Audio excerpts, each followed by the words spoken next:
Hello, everyone. My name is Natia. I did my PhD in international relations, and I will be introducing international relations through this online course. We are going to cover various fields and subfields of international relations, such as globalization, human rights, international law, maritime law, and many others. Hope this course enables you to understand and analyze the complexities and processes involved in international politics. And I really do hope that this channel helps you to get deeper understanding of global politics and international cooperation, and also opens great opportunities in your future career endeavors. So let's get started.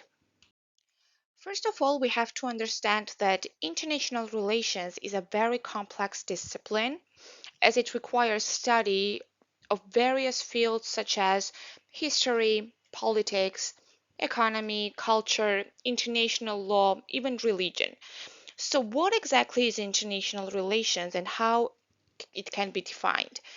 The definition can be coined as the study of the relations of states with each other and with international organizations and certain subnational entities, such as political parties and interest groups.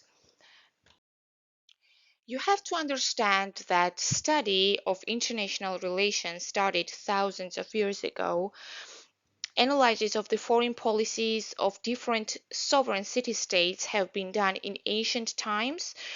For example, Thucydides' analysis of the causes of Peloponnesian War between Athens and Sparta. However, the history of modern international relations begins with Peace of Westphalia 1648 that brought to an end the 80 Years' War. We also have to mention the Treaty of Utrecht of 1713 that is thought to reflect an emerging norm that sovereigns had no internal equals within a defined territory and no external superiors as the ultimate authority within the territory's sovereign borders. So those treaties are considered as providing the foundation of the modern state system and articulating the concept of territorial sovereignty. We also have to discuss Woodrow Wilson's 14 points of 1918.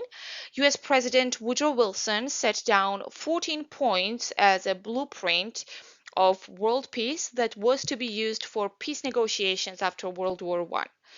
In his speech, he directly addressed what he perceived as the causes of world war by calling for the abolition of secret treaties, reduction in armaments, and adjustment in colonial claims in the interests of both native peoples and colonists, and also freedom of seas. He also made proposals that would ensure world peace in future. For example, he proposed the renewal of economic barriers between nations, and he introduced the concept of a world organization that would provide a system of collective security for all nations.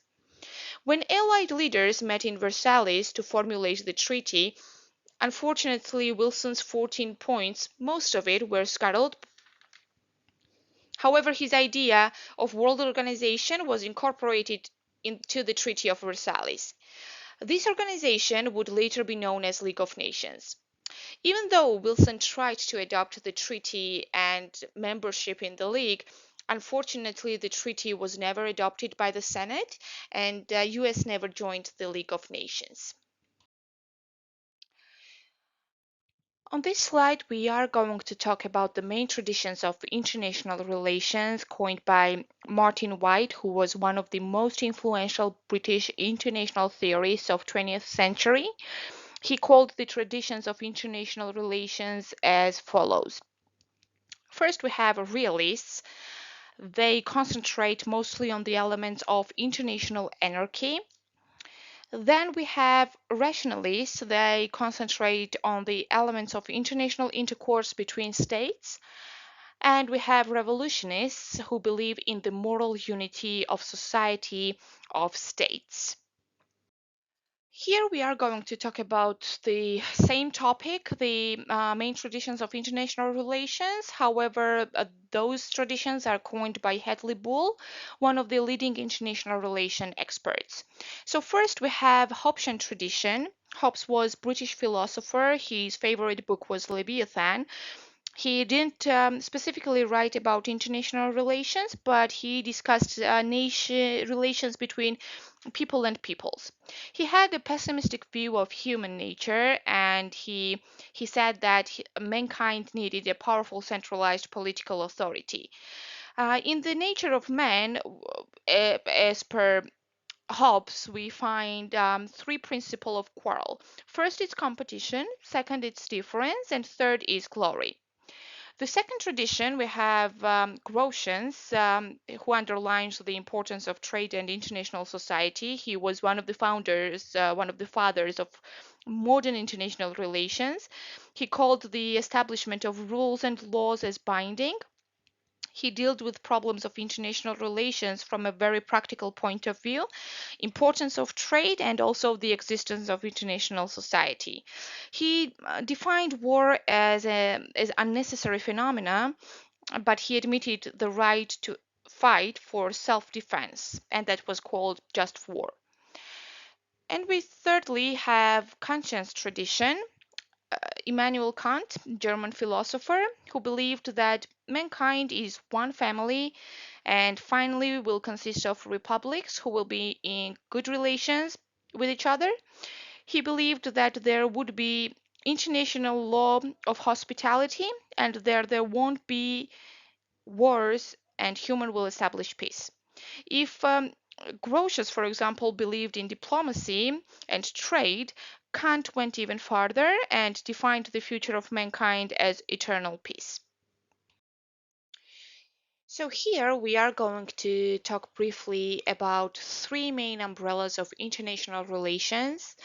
And I am going to speak briefly about the main actors, primary goals of states, and international order as it's perceived from those perspectives. So, three umbrellas of international relations. We have realism, we have liberalism, and constructivism. Realism basically perceives states as the main actors. Liberalists consider multinational corporations and international organizations as the main actors. As for constructivism, those are classes. So, what are the primary goals of states according to those umbrellas? With realism, we have national interest and we have security, national security.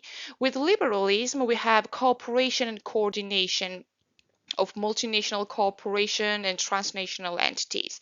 And with constructivism, we have community building and that are based on the shared norms. As for the international order, realists believe in balance of power. Liberalists believe in collective security system and they underline the existence of free trade and liberal democracy as primary. And in case of constructivists, we have global and regional communities sharing collective identity.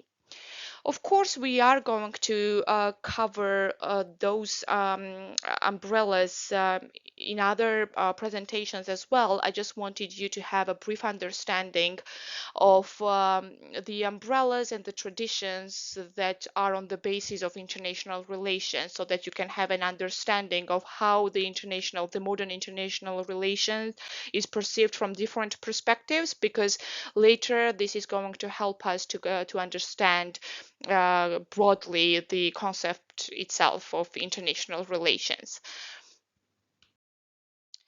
So I want to thank you very much for watching. I really appreciate if you like and subscribe the channel, because this will give me some kind of motivation to go ahead and proceed whatever I'm doing. I really do hope that this course helps you to understand international relations, and if you perceive these studies, for example, to be a very complex discipline, I'm trying to somehow ease up the process of studying international relations for you. So I really appreciate if you are going to subscribe to my channel, because the following presentations are going to be more and more interesting.